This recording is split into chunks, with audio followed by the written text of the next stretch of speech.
Hi everybody. Thank you for coming here and being here with me on your lunch hour. I appreciate that. I know it's a sacred time, so I love seeing you guys, all your faces here. I see a lot of familiar faces, so thanks for coming back to my presentation. So I'm Erica with Noble Credit Union, as you guys are aware of. And also, so one of the benefits of working here is that you can become a member of Noble Credit Union. And that's a really great benefit. It's only $5 to open an account with us. That's not a fee, that's just your initial deposit.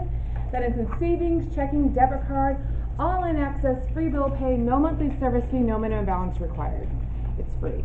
So we have a really close branch to here. It's right by, it's on University and Fine, kind of by the airport branch, or by the airport.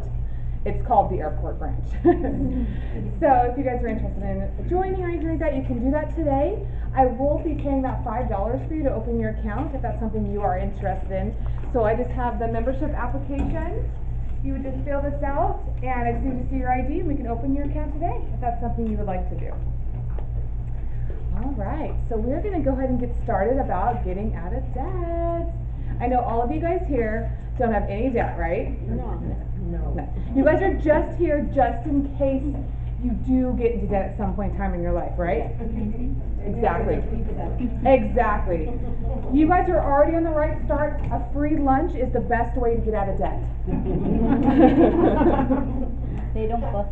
Yeah. It really helps your expenses. It really helps. Okay, so we're going to talk about getting out of debt today. We're going to talk about how you guys got there. We're going to talk about the cost of debt and how much it actually costs you to be in debt. Because we know how much we owe, most of us do at least, but we know how much we're going to end up paying in the long run. So we're going to talk about that and the importance of knowing that. I'm going to also talk about the B word. It's not what you think, okay? I promise. It's not what you think. We're going to talk about emergency funds, why it's so important to have one, and how having one is going to really help you with getting out of debt.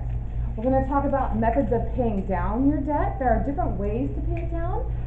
Whatever best for you, however is your, basically however you're going to actually do it, right? Like you want to make sure it gets done, so whichever way is best for you.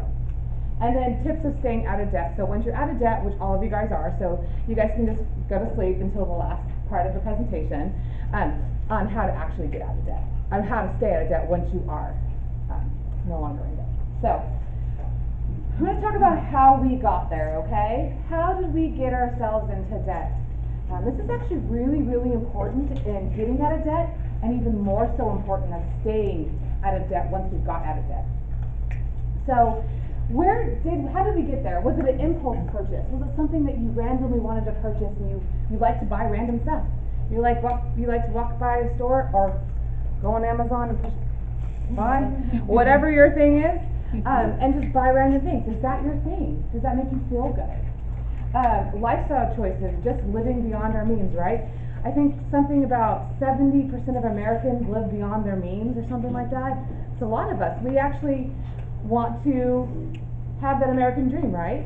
We want to be able to live, we want the house, we want the car, the picket fence, 2.5 children, and a dog, right? That's the American dream. So we want to make sure we're living up to that dream, whether we can afford it or not. Avoidance. A lot of us have bills, maybe we just avoid it. We didn't pay. I was one of those. I had student loan debt. I avoided it. I didn't know what to do. I didn't know how to pay it. I was so scared.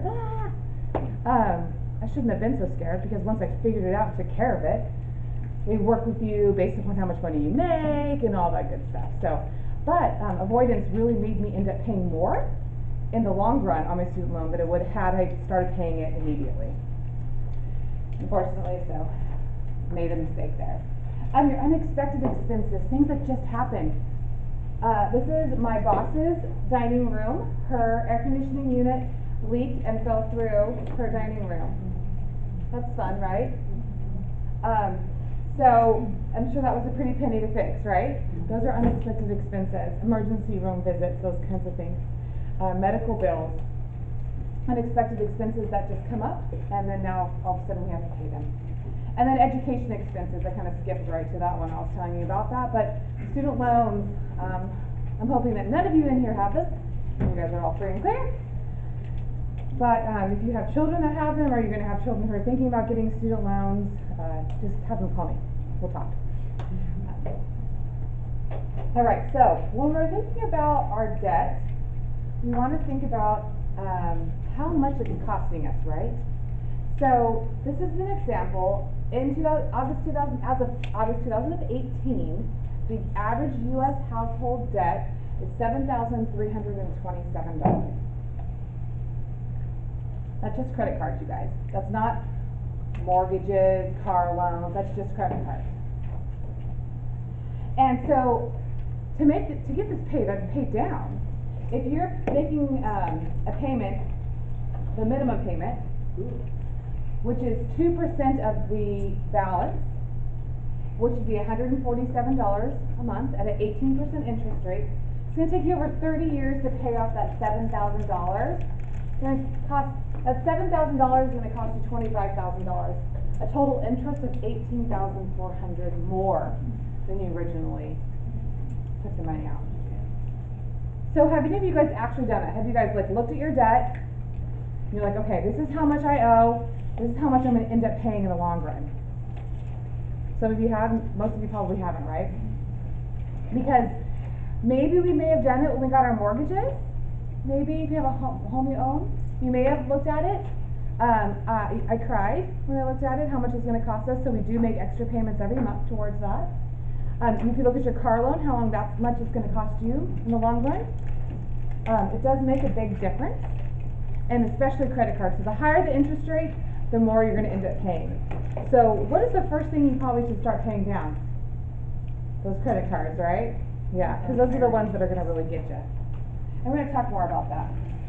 So when it comes to paying down your debt, you really have to create a budget.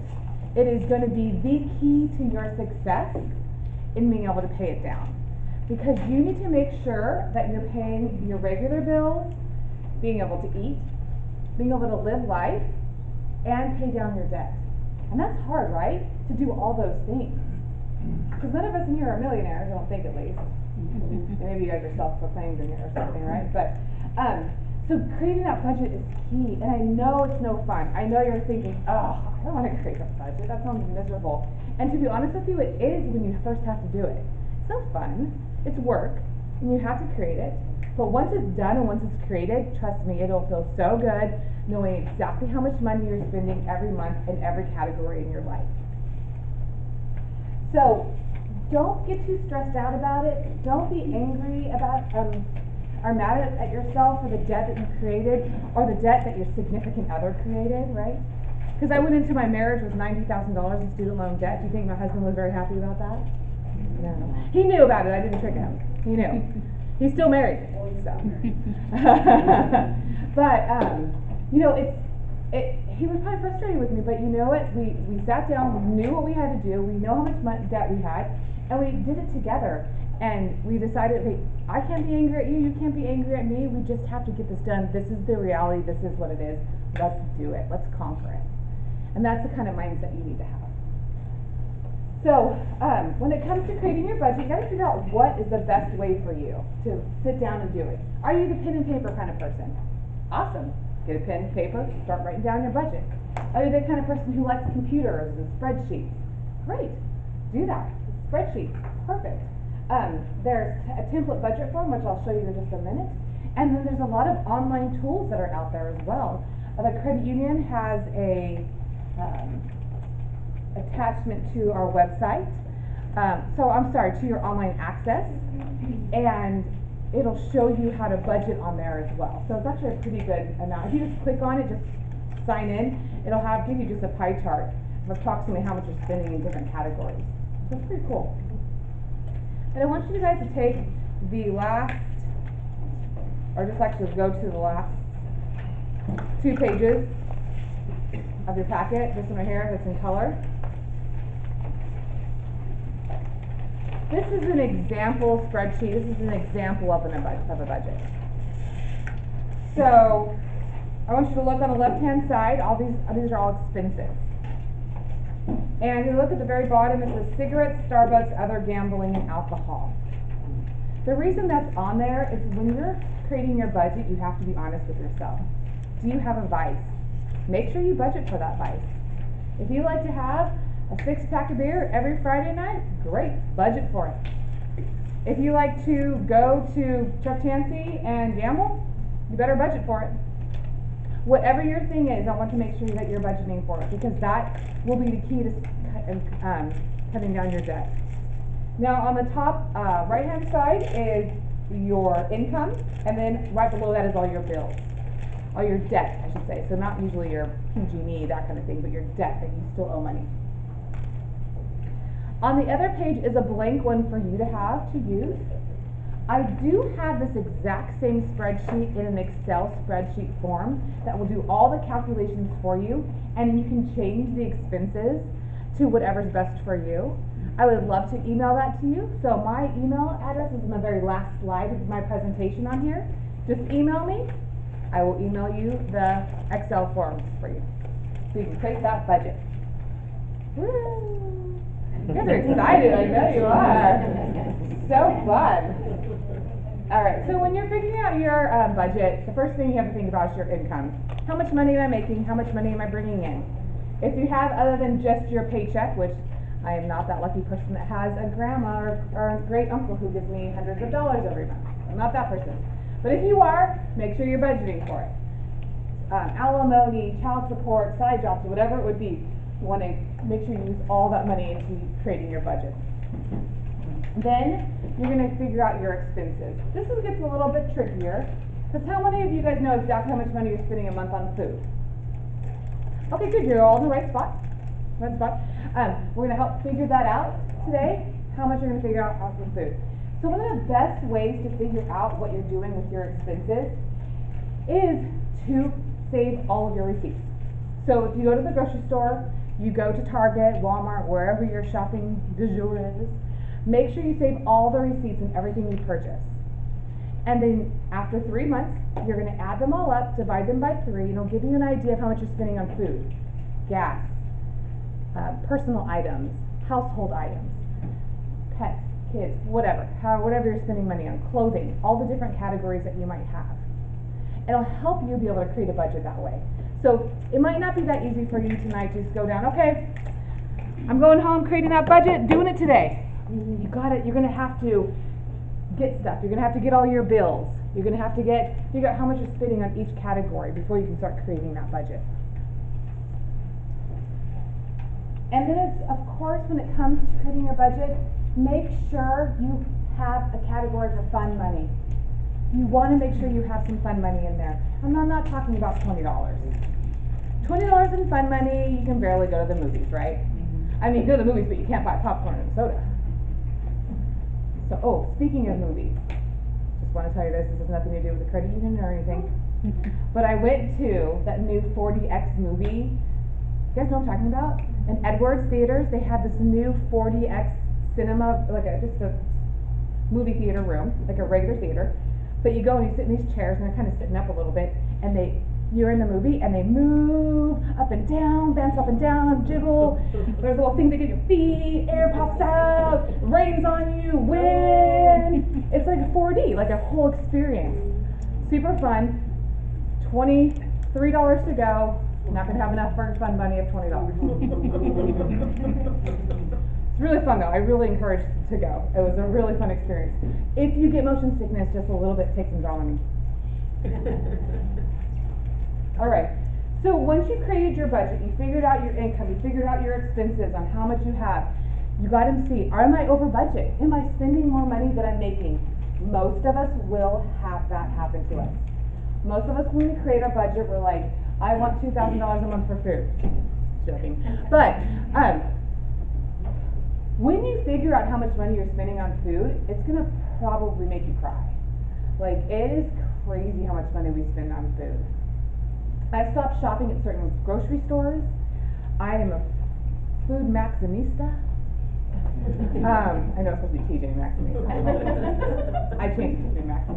And I used to shop at like Whole Foods and Save Mart. No, nothing against Save Mart. They're great for the one time you need to go get some Lactaid or milk or something. But I just stopped doing that because it was so expensive. And guess what? My friend, she works for the Department of Science and Food Administration or something, and she does all the pest control and the making sure things are healthy and there's no like pesticides on food. She said Food Max is one of the cleanest. Just a little tip. So there's other ones that are really clean, but Food Max is really great. So I just know that it's a safe place to go. It's a great place to go, and it's really good on money. Winco also is great. Save a lot of money going there too. It's just too far from my house, and I'm not driving a half mile, or actually more than that, like 5. So when you're creating that budget, it is a joint effort. Just make sure that you and that other person that you're creating a budget with continually have communication. If you are single and you're doing it by yourself, you are lucky. It's much easier. But it's also a lot easier to make a mistake because then you got no one else to yell at you when you do, you know. But continual communication is important when it comes to creating your budget because one of you will make a mistake. You guys probably both will. How many of you guys have ever gone on a diet and never cheated? Same concept, right? This is going to be a budget. You're gonna be like, I really want that one thing. You're going to go over budget. It's going to happen. It's okay. Forgive yourself. Move on. Continue. Okay, when it comes to figuring out approximately how much of your paycheck you should be spending on each type of category, this is a breakdown, just an example of what you should be spending. You want to be able to spend probably a good 20 to 25% of your income to pay down your debt. Now, that's not always the case for us, but every little bit will help. Every little extra will help.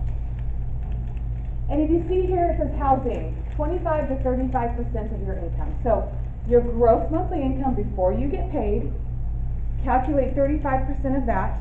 You should not be spending more than that money on your mortgage or your rent. If you are, it's going to be really hard for you to do everything else. So if your mortgage is too high, refinance it.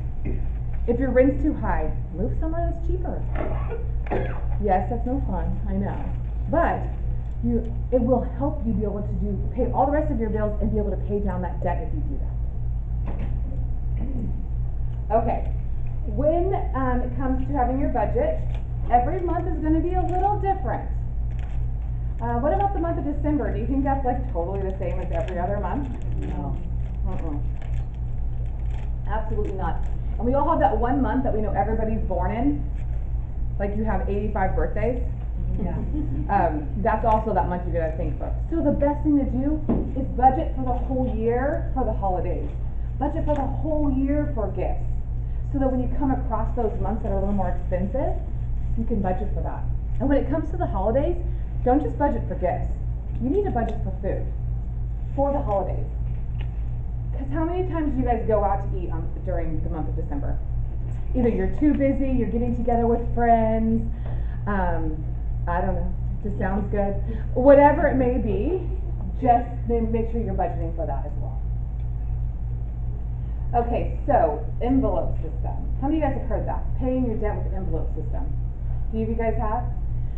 So, the way this works is once you get paid and you figured out your budget already, you are going to put an amount of money in an envelope for the whole month. So whether it's for groceries, personal items, gas, household, pets, children, however many categories you have. You're going to put all that money in an envelope. You're going to pay only with that money from the envelope for those items that you need. There's something to be said about paying with cash, right? It's physically leaving your hand. You can see it. It's gone. When you swipe, you don't have to swipe anymore. You just stick it in. It's even less work. So we don't think about it, right? It's easy. $56. Stick it in, pay it. Okay, it's coming out of my account.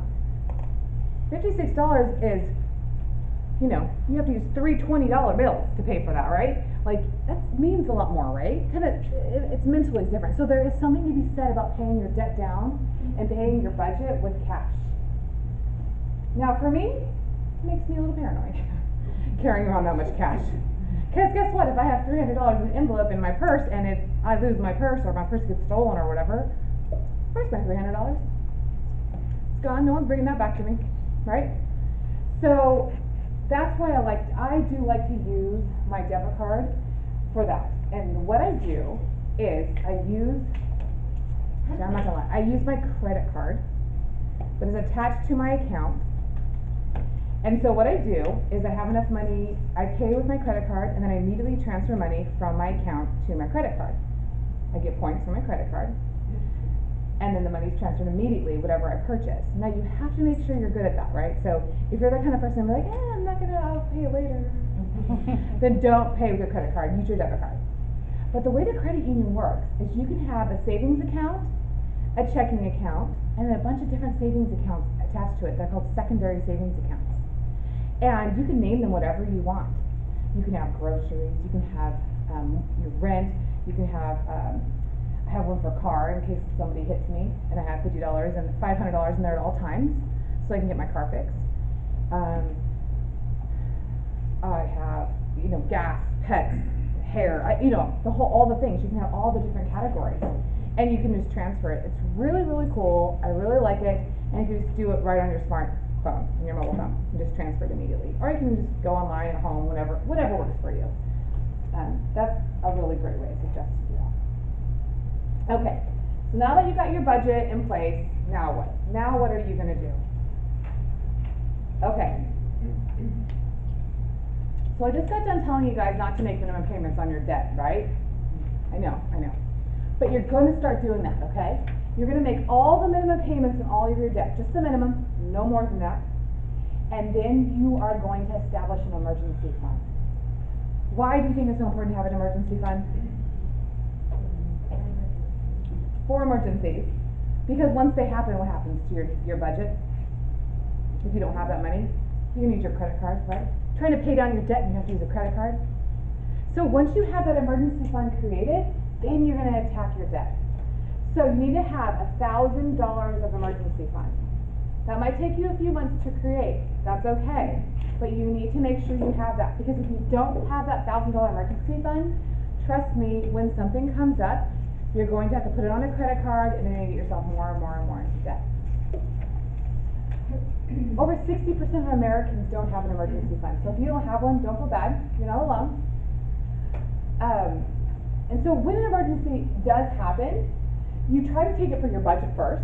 Try to take the money from your budget. Maybe I don't need to have lobster Friday night or something. I don't need to get my hair done this month, whatever it may be. And then if you can't afford it, then you take it from your emergency fund. Okay. So, you have your emergency fund created, you're hanging out, doing your budget, doing a good job. Now you're going to figure out how you're going to start paying down your debt. There are 3 different really great methods. Debt consolidation, debt avalanche, and debt snowball. They're all going to be different depending on the person, depending on who you are and what motivates you. Okay, so debt consolidation. This is what it is. The pro is it simplifies your monthly budget, and it possibly will lower your interest rate. The cons are, it can negatively affect your credit score, because if you consolidate, say you have 10 credit cards, and you want to consolidate them all into one, most of the time, they'll make you close out those other 10 credit cards. What do you think that does to your credit? Closing out all those credit cards, maybe even have one of those credit cards are the ones that you have the longest. So, you want to make sure that you really consider that. It also will extend the term, which ends up paying longer, and you end up paying more money in the long run. So, statistics estimate that 78% of the time, after someone consolidates his or her credit, their debt, the debt will grow back. 78% of the time. Because it doesn't change the behavior, right? You just consolidate it and you start paying again. You're just going to use those credit cards all over again and that kind of thing. So remember, personal finance is 20% head knowledge and 80% behavior. It's kind of like working out, right? When you go on a diet, 80% is your diet, 20% is working out. Same concept here. It's your behavior that makes a difference. If you start changing the way you think of money and the way you spend money, you will pay down your debt track. There's an example of that debt consolidation.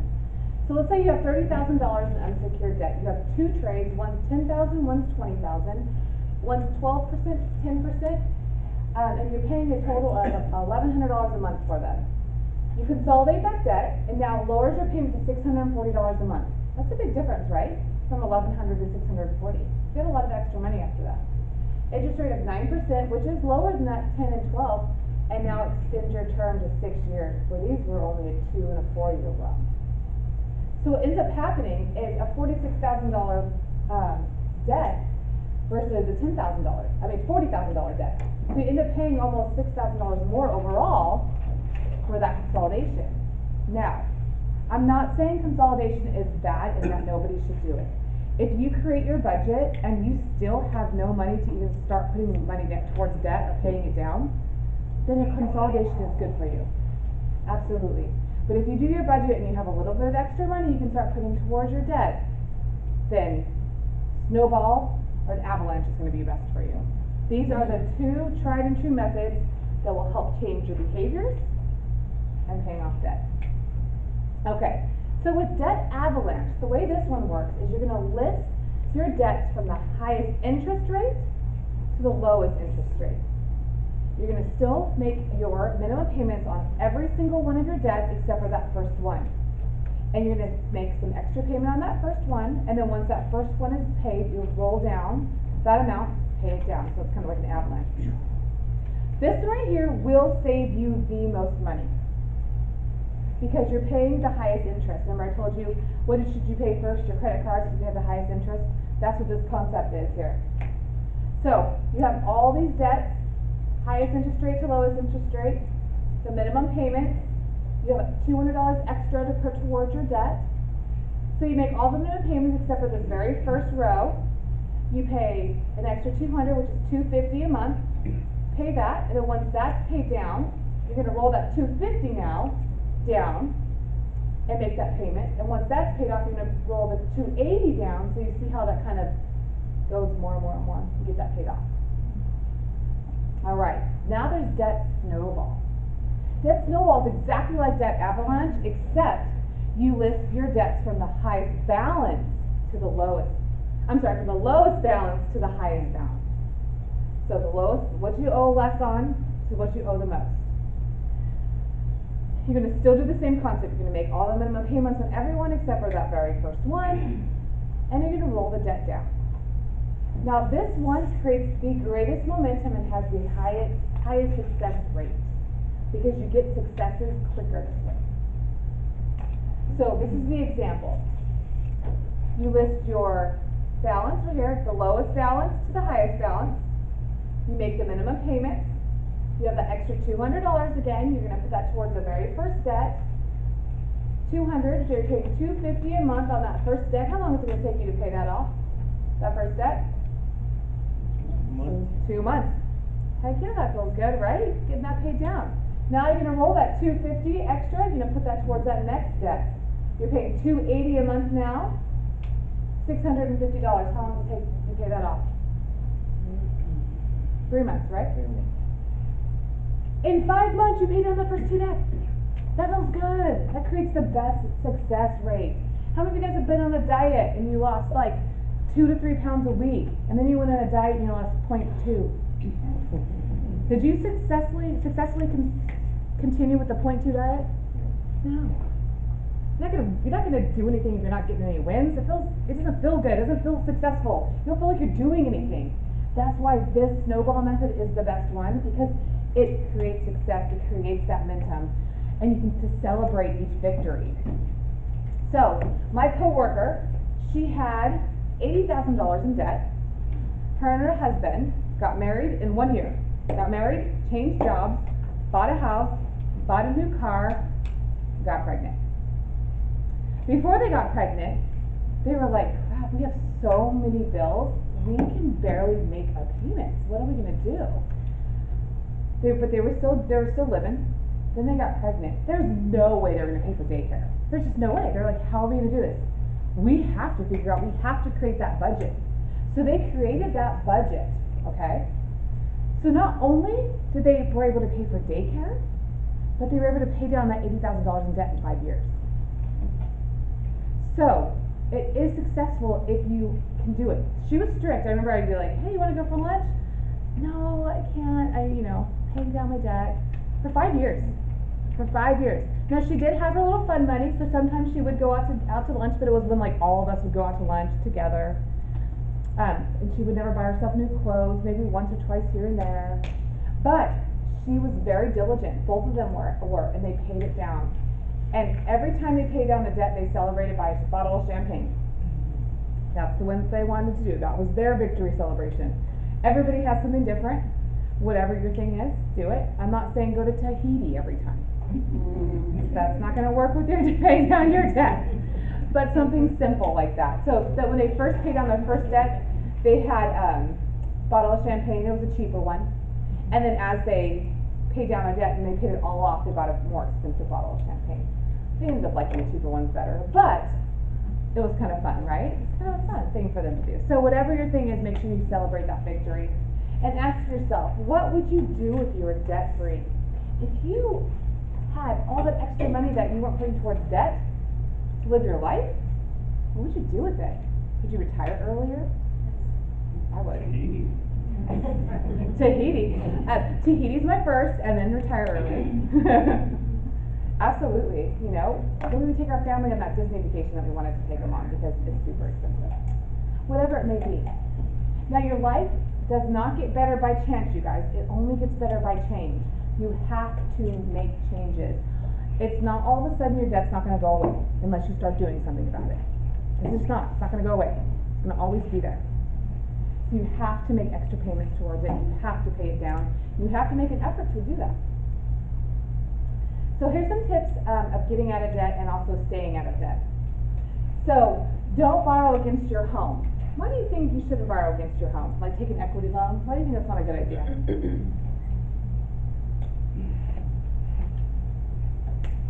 Because it's a 10, 15-year term, right?